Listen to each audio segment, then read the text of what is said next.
Greeting everybody. Good afternoon, ladies and gentlemen. I'd like to welcome everybody to this live webinar stream. My apologies for the technical issues that we've been experiencing. So I hope you enjoy the event.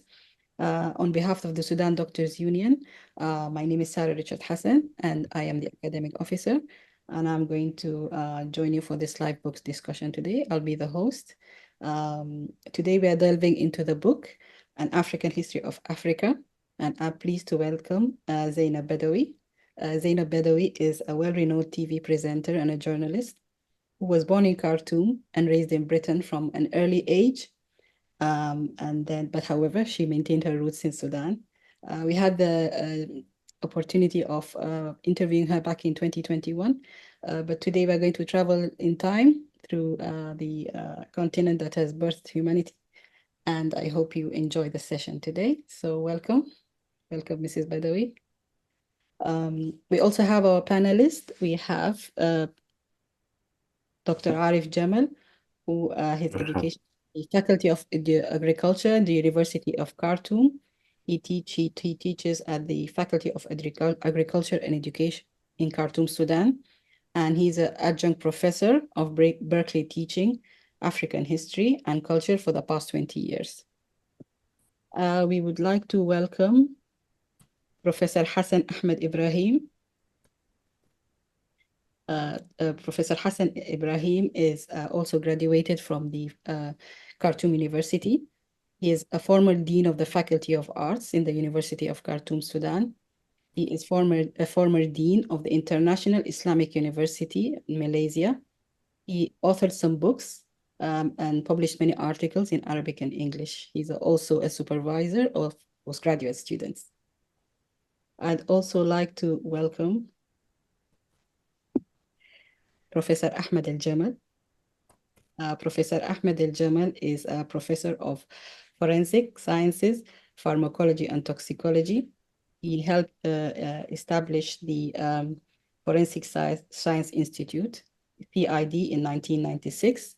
And he was the Deputy Dean of Faculty of Pharmacy in the National Rabat University until 2021.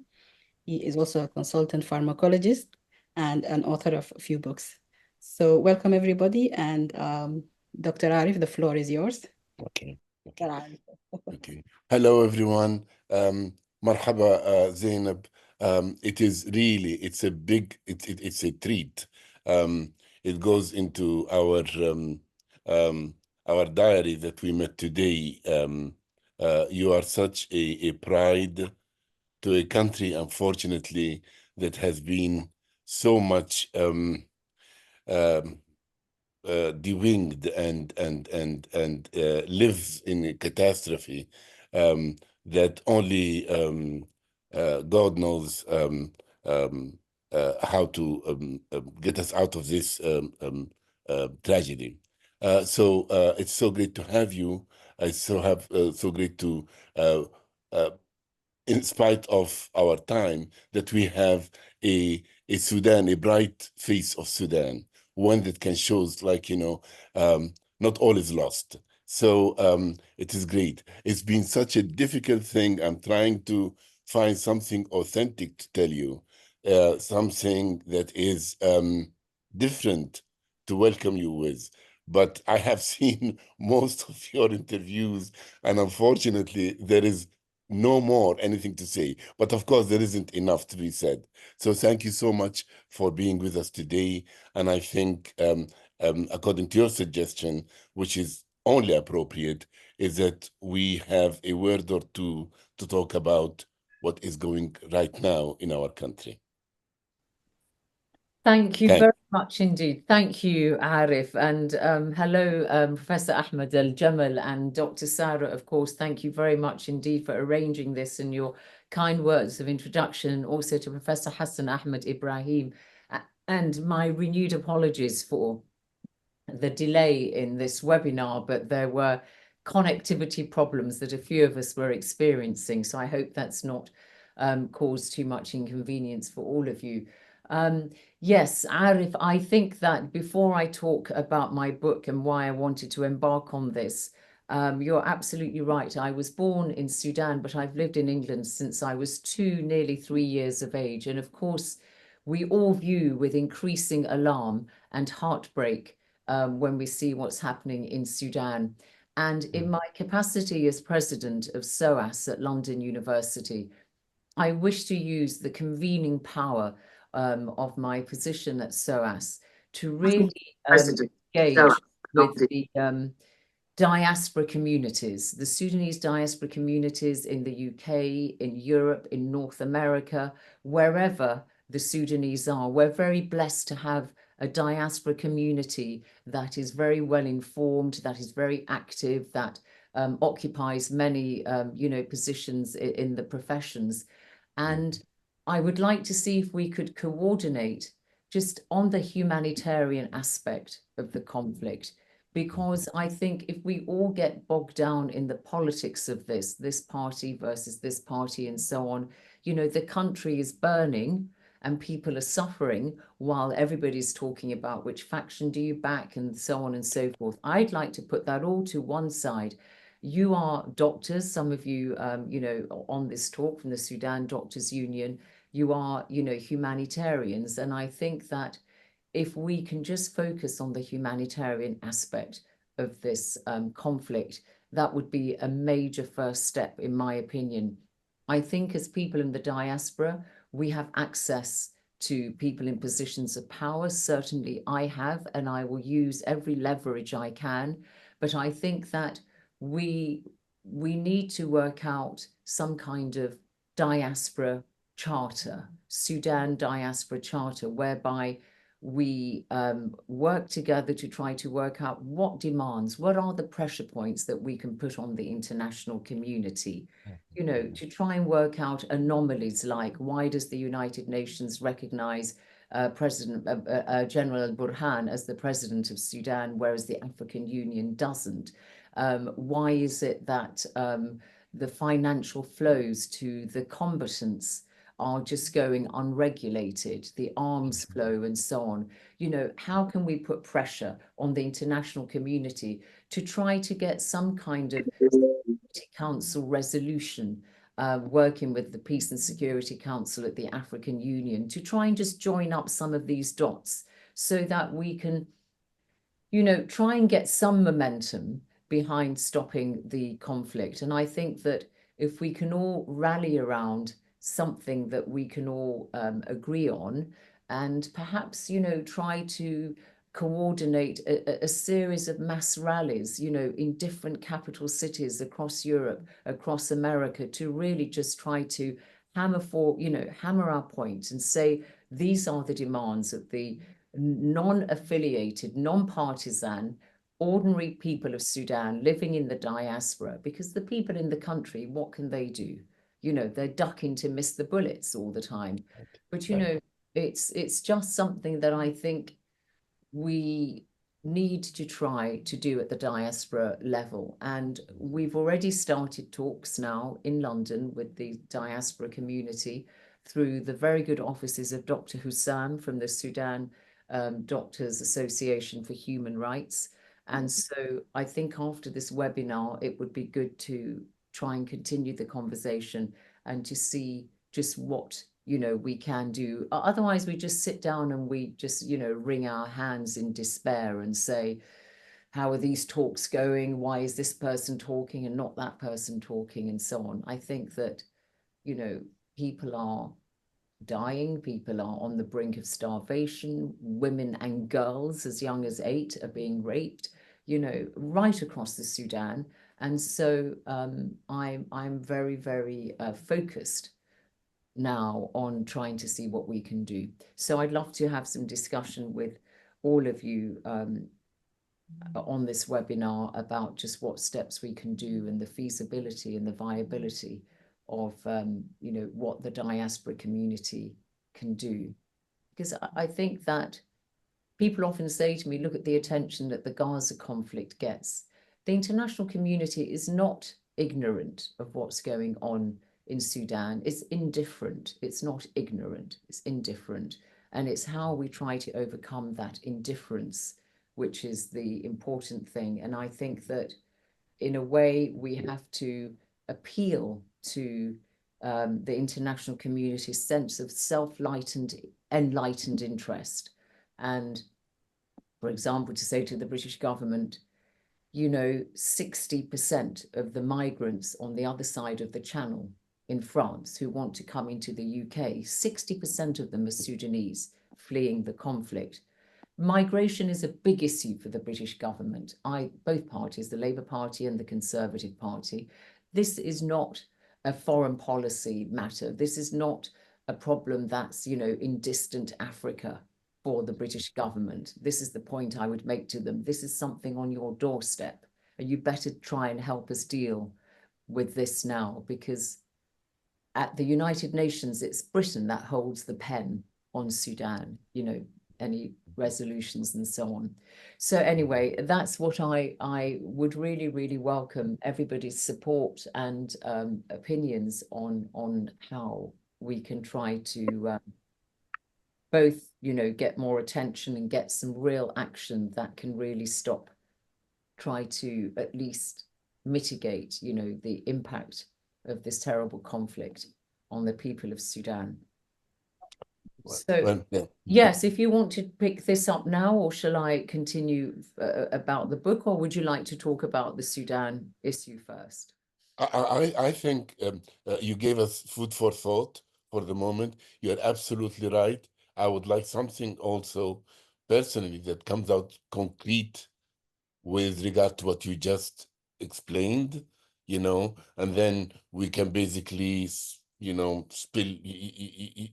talk about the major players that can help us, that can help this cause. So let's take it at the end, right? And maybe we will have more than one opinion here and do something concrete. But we would like to, it would be great if, we can talk about your book.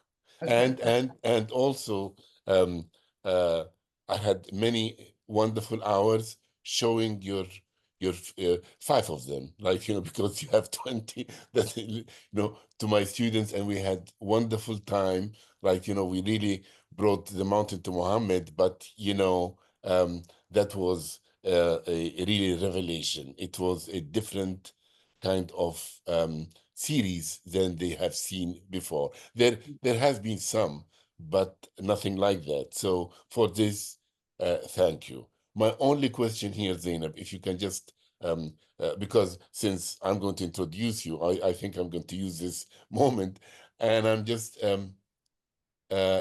you dressed for the 7 years with the same shirt and the same trousers, and with your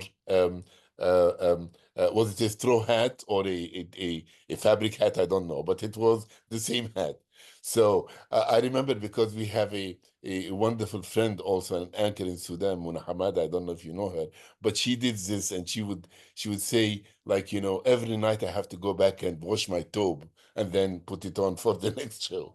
So what did you do? Did you wash your clothes and put them on? No, it's funny. Thank you, Arif. I had 10 identical shirts and about 4 identical trousers. And the hat is true, but I had maybe 3 hats throughout the whole series, straw hats. But so that's how I did it, because there's something in television called continuity. And because I was filming over a long period of 7 years, I went to more than 30 African countries for the TV series you mentioned, The History of Africa with Zeinab Badawi, which is available free of charge on BBC YouTube. I could be in 4 countries, 5 countries in one episode, and to have a different set of clothes for each one would, I think, be quite jarring. And so right from the start, I decided to just wear the same shirt. And, some of them by the end of it were hanging by a thread. I had to stitch them, even though I had 10. So no, I wasn't washing at night and drying in the morning. No. So my last question is, I'll stop here, is why did you put your closure signature was you on a rock? I can't remember the country. Oh, yes. And then you just put that. Yeah. What country was that? Kenya. It was in Kenya. Kenya. Yeah. Kenya. And why did you do that? So it was, I think it was, oh yes, I did it in Kenya because the interview that I chose for the end was I wanted somebody who was relatively young, and there was a young, excellent Kenyan historian called Kenneth Ombongi at Nairobi University. And I also thought that Kenya was a good place to end it because the cradle of civilization, you know, in the Rift Valley, where Kenya meets Tanzania, where it meets Ethiopia, it's all one area.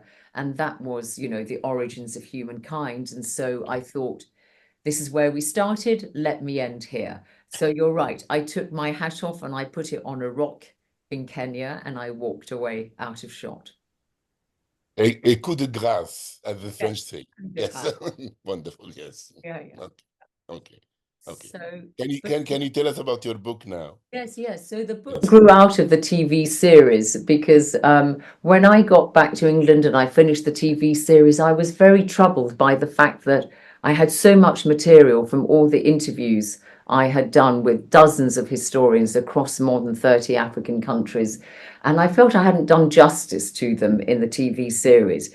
So I thought, okay, let me put pen to paper and I will write a book to, you know, better represent their vision, their perspectives, and what they told me. So I used that as the backbone of the book. I'd already worked out which areas I was going to look at. I decided I wanted to focus on every part of Africa, north, south, east, west, central, and to pick out key moments in every region's history. I couldn't do everything because obviously there were many key moments, but I focused on aspects of that particular region's history where there were monuments to see or where there was a particularly compelling personality to write about, because I think history is best understood if it's seared into the imagination, and personalities do that, characters, you know. So that was how I went about choosing the material. And then, of course, I had to do a lot more research. I was very lucky that being at SOAS, I had access to our library, the wonderful library at SOAS, which is one of the 5 great libraries in the UK. It's seen as a national resource. So I followed the pattern of the TV series by starting with the origins of humankind and ending in the modern era. But it is mostly a history that focuses on pre-colonial Africa, because I wanted to dispel myths such as Africa didn't have much history before the arrival of the Europeans. And I think that has happened because the Europeans, once they did arrive in Africa, they tended to prefer their own written sources. So they used a lot of the explorers, the missionaries. They tended to prefer their own written sources. Sorry, I had some blowback there. They tended to use these as their main sources for writing their material, which means they overlooked non-written aspects of Africa's history, such as oral tradition, song, dance, poetry, you know, music. Archaeology tells us a lot about history. And African historians tend to integrate these different sources into their writing, which is why I think you get a much better idea of Africa's history when you really use as your compass the African historians. So wherever I went, in Sudan, it was Dr. Shadia Taha, who actually was on secondment at Cambridge University, a fine Sudanese archaeologist who informed a lot of what I wrote about the Sudan chapter, and Mohammed Abdul Rahman, who was the director of the National Sudan Museum. You know, Dr. Abdul Rahman is, you know, one of the great ancient historian experts in Sudan. So I think that you miss something if you don't include the people of the region in the telling of their own history. You really can't get to the bottom of something. And that's why the book, I decided to call it An African History of Africa, because my sources are predominantly African. And I always say to my British friends, how strange would it be for you if you went in to read a book about Britain's role in the Second World War and it was written by people whose name was Hassan Ahmed Ibrahim or Arif Jamal or Arif Jamal or Ahmed Al Jamal or, you know, Zeinab Al Badawi and so on. So it's the same. And I think that Africans have had to put up with this, where their history has been written with people who don't come from the region, at least the popular books.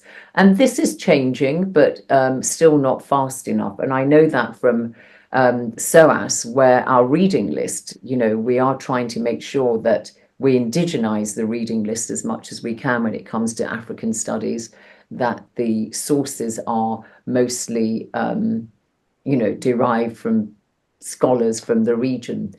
So I wanted to dispel that myth by focusing on pre-colonial Africa.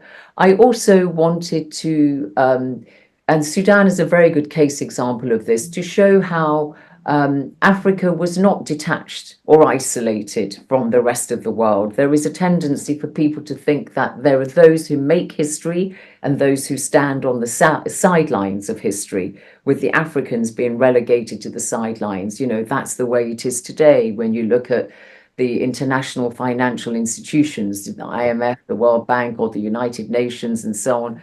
You know, when the IMF and the World Bank were created, Africa was represented by Britain and France at the table. That's only in the 1940s, not such a long time ago. So it's an infantilization of a people, which I think extends back into, you know, the reaches of time. But actually, history disproves that. So if you look at Sudan, for example, of course, it's in a terrible situation now. We've talked about that. You know, there's poverty, there's conflict, there's suffering. But it wasn't always like that. If you use the long lens of history, it shows you that empires rise and fall. And the chapter that I focus on Sudan is looking at northern Sudan, the ancient kingdom of Kush, and in the 7th and 8th century BCE, before Common Era, when the kingdom of Kush was not only a great African civilization, it was a regional superpower.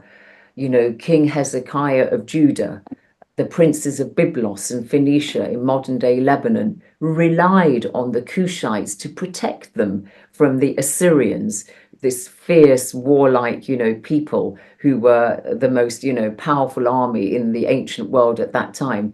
The Kushites, the northern Sudanese, fought the Assyrians and beat them on numerous occasions. So, you know, it just shows you that you go back into time and Sudan was, you know, northern Sudan was this great powerhouse. And in its earliest form, this civilization far predates Rome or ancient Greece. Pottery has been found there, which dates back to 8000 BCE. Dr. Shadia Taha told me, and this far predates anything that was found in Egypt. There are those archaeologists like Shadia who actually credit the northern Sudanese with being the first people in the world to enamel pottery, and possibly even to dye material. So, you know, the northern Sudanese were very, very advanced people. They were skilled horsemen.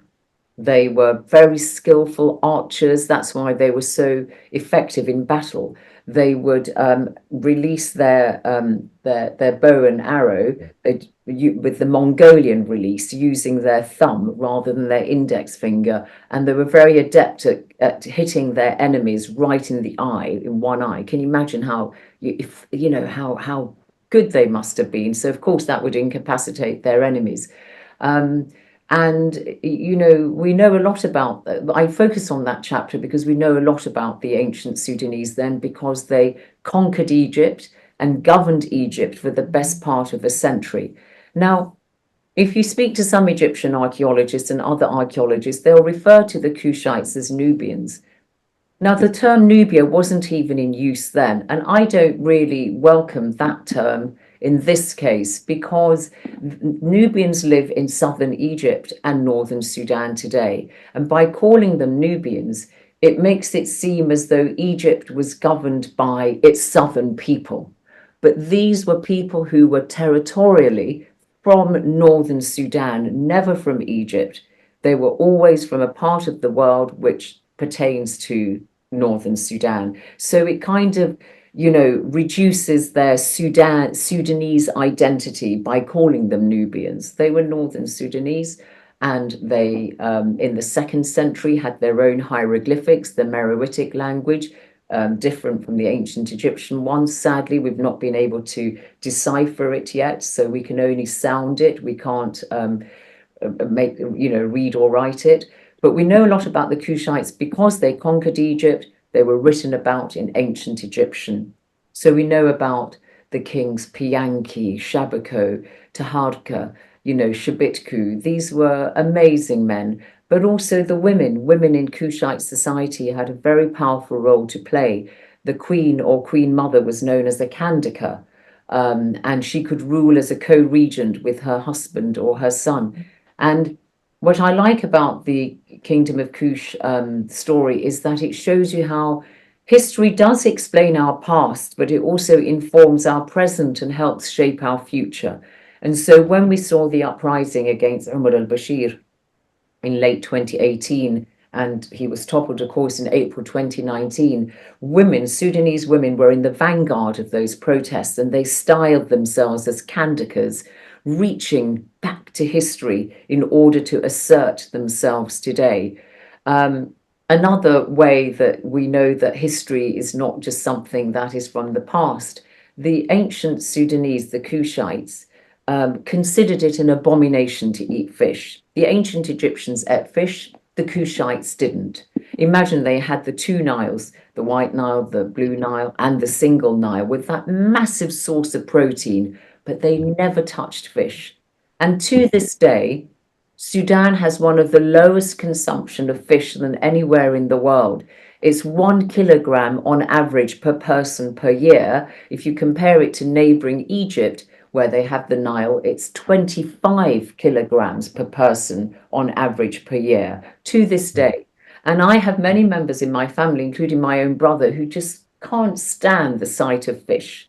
And I say to him, it's your genetic memory at play, you know. So I like Sudan because it shows, as I said, you know, how the history of a country that's benighted today was, you know, had an amazing, glorious past. It shows you how history, you know, countries rise and fall over the years. It also shows you how history is not something that can be consigned to the past, and also it's a history that's been hidden.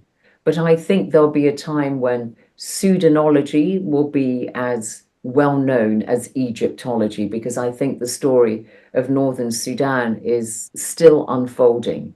And, you know, my family are Rubatab and also Danagla, a mixture. And so this is, you know, a part of the country with which I identify very much, because it's, you know, the place of my antecedents. So I found that chapter of the book very fascinating. But I also, you know, I think that the whole of Africa actually makes, you know, many interesting points. If you look at West Africa, again, this idea that Africa was not integrated into the global economy is really disproved by the story of Mansa Musa I.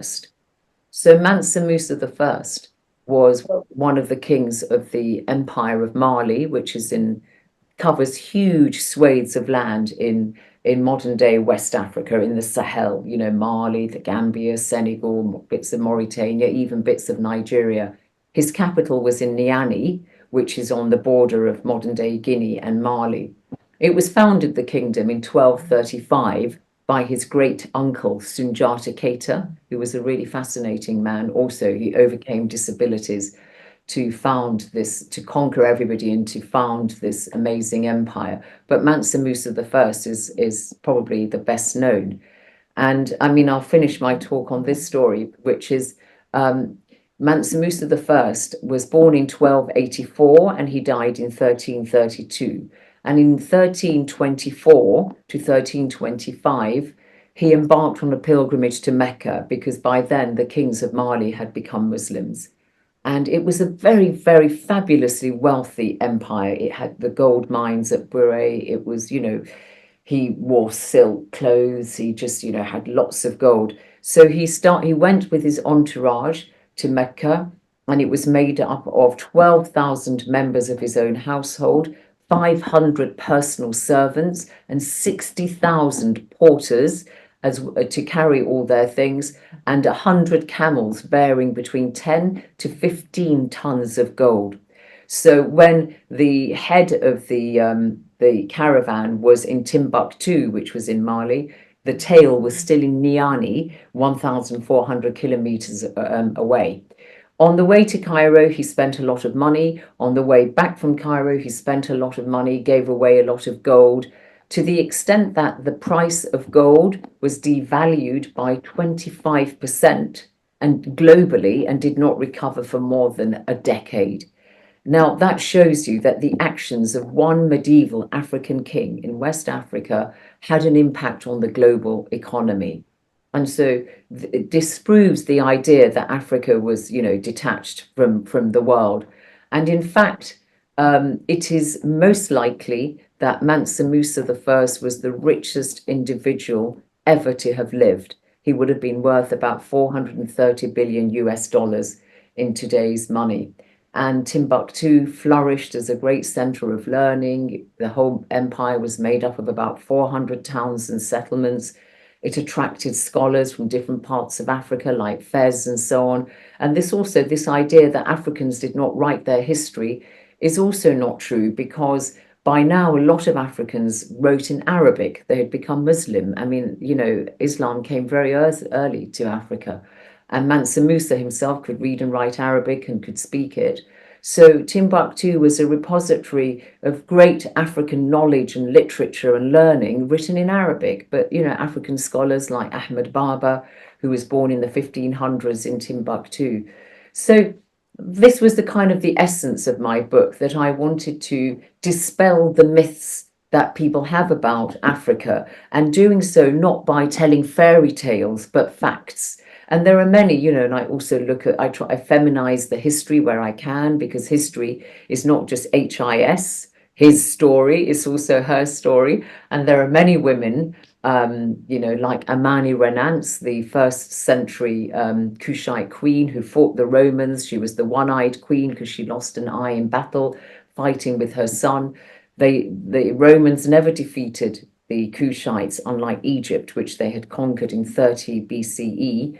And the Romans were forced to sign a peace treaty with the Kushites, and Amani Renance did so in 22 BCE. So, I look at women where I can. Queen Njinga in the Kingdom of Congo, a vassal state of the Kingdom of Congo, called the Kingdom of Ndongo. So I wanted to just really show non-African readers that Africa has a history, traditions, customs, and beliefs that are worthy of study, worthy of respect, and to say to the African reader, don't despair by what you see going on today. You have a great history of which you can be proud and on which you can draw to gain strength in today's battles, just like the Kandakas in the revolution in Sudan. I'll stop there. You're on mute. Oh, you're on mute, Arif. Yeah. Yeah. You're on mute. Mute, Arif, you're on mute. Oh, I'm sorry. Yes, I'm sorry. Thank you so much, Zeinab. We can spend, the whole day just listening to you. And thank you for bringing these examples from the Kushite to though we have to talk about this Nubian stuff, but otherwise, the idea of Mansa Musa and I mean, he was the first one depicted in the European walls, according to Ibn Battuta, excuse me, a king on a camel with a nugget of gold. I mean, the very famous kind of picture. But thank you so much. Yeah. yes. You And know, I was like, it's a map of the world, but yes, drawn up by a yeah, Catalan that's it, cartographer yes. in 1375, and there's Mansa Musa, gold crown with a gold staff and gold thing in his hand. Yeah. It's a beautiful, wonderful, amazing picture. Yes, yes. Professor Hassan, ممكن, I know that you have things to say. You're on mute. You're mute. Okay. Yes, yes. I just want to ask you one question, Zeinab. What was the influence of your family, Babikr Bedri family, Oh, yes. on all of this? I mean, you're African to the core, although you have been to Britain since you were 2 years old, and you lived all your life in Britain, you studied in Britain, and everything. But I just want to know, if you can, what sort of what sort of impact that your family, particularly Babikr Badri, Rahimahullah, on this. Yes. So he was my great grandfather. So of course he died before I was born. So I never met him. But certainly, as you know, as a family where you could say education is the family business, that I am comfortable in the role of, working, in education in a sense that I like to be involved in that world. So I think that certainly it must have had an influence because we grew up with that kind of, atmosphere. I grew up with aunts who, now are quite elderly and they all had, degrees and postgraduate degrees from Western universities. And there was never a question that just because you're a female that you wouldn't study and just as much as the boys. And I think that I'm very, very, very grateful to my great grandfather for that legacy, which has really continued throughout the generations in our family. I'm very grateful for him to do that. He was a great feminist. He was a great, and he was the champion of education of girls in Sudan. And of course, now by the way, I met Gasson in Cairo, where I live now, unfortunately. All my family are in Cairo now. Yes, my extended family. But Gassim is a little bit has some problem here. Yes, But it's the person I try to find your book, this an African history of Africa. I couldn't find it, but I found it with him. Oh yes, yes. It's going to be published in Arabic soon. It's been published into 8 languages, translated into 8 languages. I've already had German, Dutch, Italian, and I think the Arabic one comes out quite soon. If you prefer to read it in Arabic, it's up to you. But English is also fine, obviously. Yeah. But it's on Amazon. Where are you, Hassan? Where are you based? In Cairo? Unfortunately, yes. I came from Sudan. Yeah. Doing this walk to Cairo, and I'm going to Malaysia, inshallah. Yeah. So maybe, yes, I don't suppose Amazon works in Cairo, but sure. Arabic, it will be available, I hope. One other question is what sort of impact did General History of Africa have on you? Oh, yes.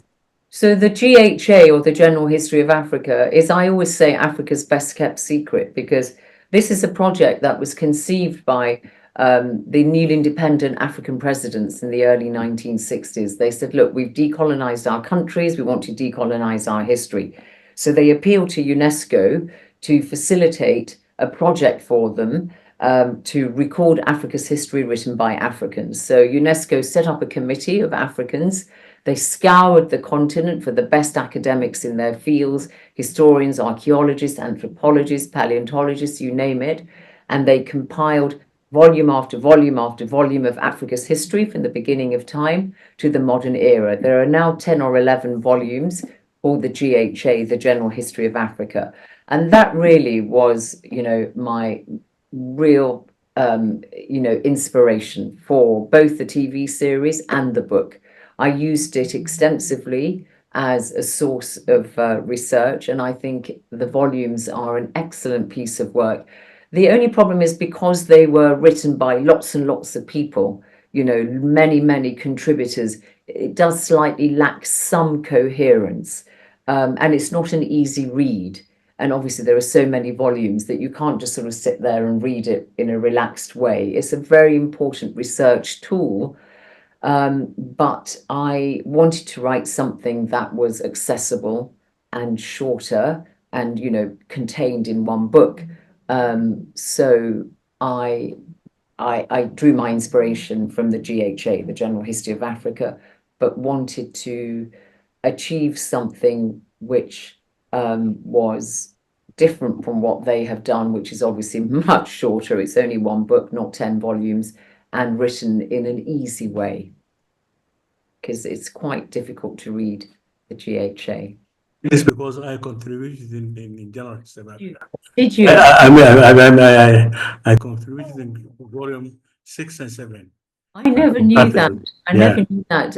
Maybe the name escaped me. So which bits did you write about in particular? I wrote about the 19th century history of the Sudan.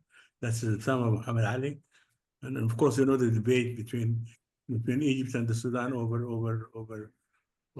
this period. Yes, yes. And this is one thing.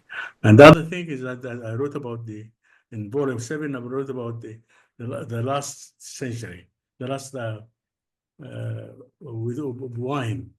I wrote an article on with wine. Ah, amazing.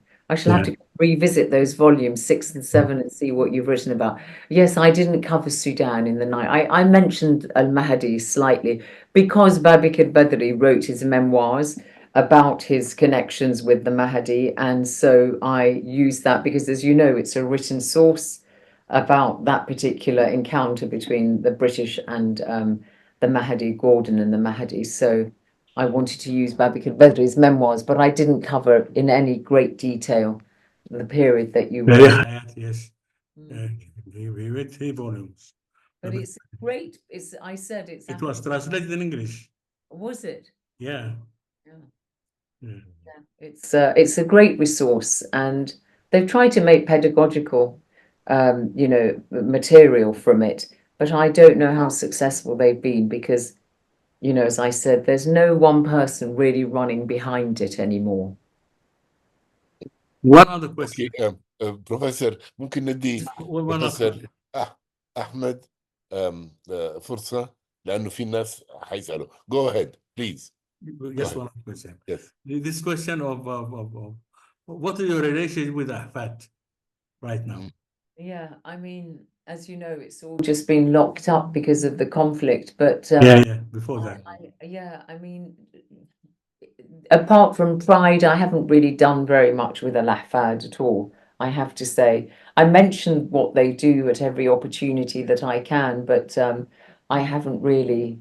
My son went and taught there for a year because they teach in English, so that was easy for him. But guys have told me that you made a film about Ahfad. Yeah, no, I am. I do try. I try and do what I can, and you know, tell people who when I see them what we do, and I'm always mentioning it. But I feel that I ought to do a bit more, and maybe once this terrible conflict is sorted out, you know, we'll have to rebuild, and then I think everybody will need to help and do what they can.